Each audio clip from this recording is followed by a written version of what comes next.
Dans l'étude de la propagation d'une onde sur une corde, un point important est celui de la réflexion de l'onde à l'extrémité de la corde.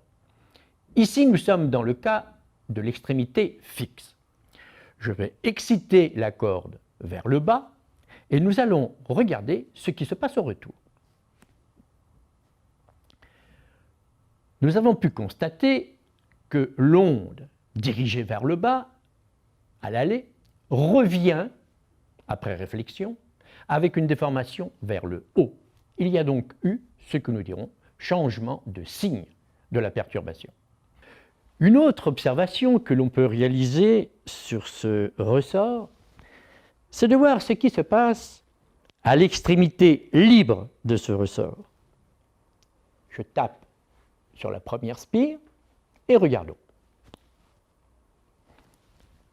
Nous constatons qu'à l'extrémité libre du ressort, il y a bien une onde réfléchie et qu'il n'est donc pas nécessaire que l'extrémité soit fixe pour qu'il y ait réflexion.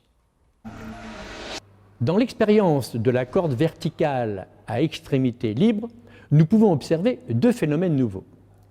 Tout d'abord, nous constatons que l'excitation se propage de plus en plus lentement au fur et à mesure qu'elle arrive à l'extrémité de la corde.